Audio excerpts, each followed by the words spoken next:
अधिकतर लोग सुबह शाम पूजा करते हैं, लेकिन उनका मन शांत नहीं होता है। इस संबंध में एक कथा प्रचलित है, जिसमें बताया गया है कि किन कारणों से किसी व्यक्ति का मन शांत नहीं होता है। जानिए ये कथा। प्रचलित कथा के अनुसार पुराने समय में एक महिला सुबह शाम पूजा करती थी, साधु संतों का सम्मान करती थी, लेकिन उसे मन की शांति नहीं मिल रही थी। एक दिन उसके गांव में प्रसिद्ध संत पहुंचे। संत गांव के लोगों को प्रवचन देते थे, जीवन यापन के लिए घर घर जाकर भिक्षा मांगते थे। संत उस महिला के घर भिक्षा मांगने पहुंचे। महिला ने संत को खाना देते हुए कहा कि महाराज, जीवन में सच्चा सुख और आनंद कैसे मिलता है? मैं सुबह शाम पूजा करती हूं, लेकिन मेरा मन शांत नहीं है।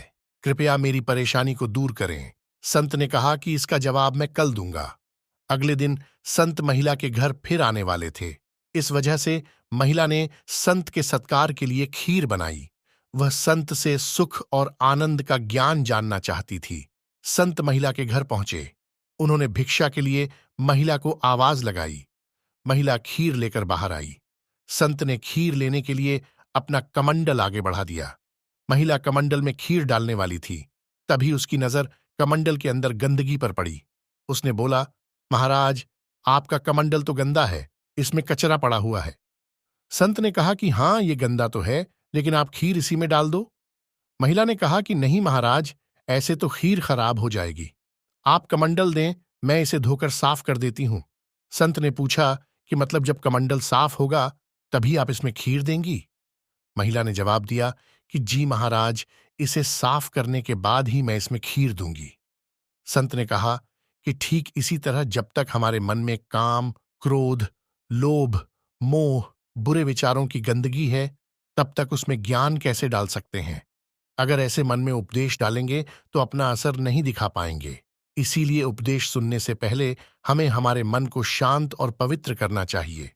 तभी हम ज्ञान की बातें ग्रहण कर सकते हैं।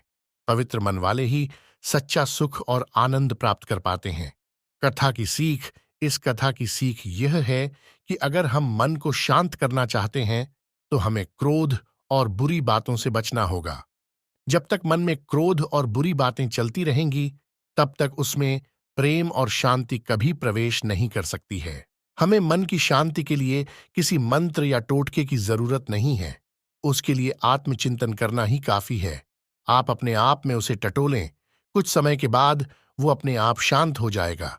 एक कथा प्रचलित है कि चीन के सम्राट वू ने भगवान बुद्ध से पूछा, मेरा चित्त अशांत है, बेचैन है, मेरे भीतर निरंतर अशांति मची रहती है, मुझे थोड़ी शांति दें या मुझे कोई गुप्त मंत्र बताएं कि कैसे मैं आंतरिक मौन को उपलब्ध होऊं। भगवान बुद्ध ने सम्राट से कहा, आप सुबह ब्रह्म मुहूर्त में सुबह 4 बजे यहां आ जाएं, जब यहां कोई भी न हो और मैं यहां अपने झोपड़े में अकेला हूं। और याद रहे, अपने अशांत चित्त मन को अपने साथ ले आएं, उसे घर पर ही न छोड़ आएं। सम्राट घबरा गया। उसने सोचा कि यह आदमी पागल है। यह कहता है अपने अशांत चित्त को साथ लिए आना, उसे घर पर मत छोड़ आना, अन्यथा मैं शांत किसे करूंगा? मैं उसे जरूर शांत कर दूंगा, लेकिन उसे ले आना। यह बात स्मरण रहे। सम्राट घर गया, लेकिन पहले से भी ज्यादा अशांत होकर गया। उसने सोचा था कि यह आदमी संत है, ऋषि है, कोई मंत्र तंत्र बता देगा, लेकिन यह जो कह रहा है वह तो बिल्कुल बेकार की बात है। कोई अपने चित्त को घर पर कैसे छोड़ा सकता है? चित्त तो साथ ही होगा ना। सम्राट रात भर सो न सका। भगवान की आंखें और जिस ढंग से उन्होंने देखा था, वह सम्मोहित हो गया था, मानो कोई चुंबकीय शक्ति उसे अपनी ओर खींच रही हो। सारी रात उसे नींद नहीं आई और 4 बजे सुबह वह तैयार था। वह वस्तुतः नहीं जाना चाहता था, क्योंकि यह आदमी पागल मालूम पड़ता था, और इतने सवेरे जाना, अंधेरे में जाना, जब वहां कोई न होगा, खतरनाक था। यह आदमी कुछ भी कर सकता है, लेकिन फिर भी वह गया, क्योंकि वह बहुत प्रभावित भी था। और भगवान बुद्ध ने पहली चीज क्या पूछी? वह अपने झोपड़े में डंडा लिए बैठा था। उसने कहा, अच्छा तो आ गए, तुम्हारा अशांत मन कहाँ है? उसे साथ लाए हो ना? मैं उसे शांत करने को तैयार बैठा हूं। सम्राट ने कहा, लेकिन यह कोई वस्तु नहीं है, मैं आपको दिखा नहीं सकता हूं, मैं इसे अपने हाथ में नहीं ले सकता, ये मेरे भीतर है। भगवान बुद्ध ने कहा, बहुत अच्छा, अब अपनी आंखें बंद करो और खोजने की चेष्टा करो कि चित्त कहाँ है।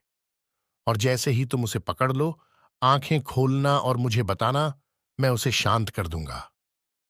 उस एकांत में और इस पागल व्यक्ति के साथ सम्राट ने आंखें बंद कर लीं। उसने चेष्टा की, बहुत चेष्टा की, और वह बहुत भयभीत भी था, क्योंकि भगवान बुद्ध अपना डंडा लिए बैठे थे, किसी भी क्षण चोट कर सकते थे। सम्राट भीतर खोजने की कोशिश रहा। उसने सब जगह खोजा, प्राणों के कोने कातर में झांका, खूब खोजा कि कहाँ है वह मन जो कि इतना अशांत है। और जितना ही उसने देखा, उतना ही उसे बोध हुआ कि अशांति तो विलीन हो गई। उसने जितना ही खोजा, उतना ही मन नहीं था, छाया की तरह मन खो गया था। 2 घंटे गुजर गए और उसे इसका पता भी नहीं था कि क्या हो रहा है। उसका चेहरा शांत हो गया, वह बुद्ध की प्रतिमा जैसा हो गया। और जब सूर्योदय होने लगा तो भगवान बुद्ध ने कहा, अब आंखें खोलो, इतना पर्याप्त है, 2 घंटे पर्याप्त से ज्यादा हैं। अब क्या तुम बता सकते हो कि चित्त कहाँ है? सम्राट ने आंख खोली। वह इतना शांत था जितना कि कोई मनुष्य हो सकता है। उसने भगवान बुद्ध के चरणों पर अपना सिर रख दिया और कहा, आपने उसे शांत कर दिया। सम्राट वू ने अपनी आत्मकथा में लिखा है, यह व्यक्ति अद्भुत है, चमत्कार है। इसने कुछ किए बिना ही मेरे मन को शांत कर दिया और मुझे भी कुछ न करना पड़ा। सिर्फ मैं अपने भीतर गया और मैंने यह खोजने की कोशिश की कि मन कहाँ है। निश्चित ही भगवान बुद्ध ने सही कहा कि पहले उसे खोजो कि वह कहाँ है, और उसे खोजने की प्रयत्न ही काफी था। इसी तरह से हमें मन की शांति के लिए किसी मंत्र या टोटके की जरूरत नहीं है। उसके लिए आत्मचिंतन करना काफी है। आप अपने आप में उसे टटोलें, कुछ समय के बाद वो अपने आप शांत हो जाएगा।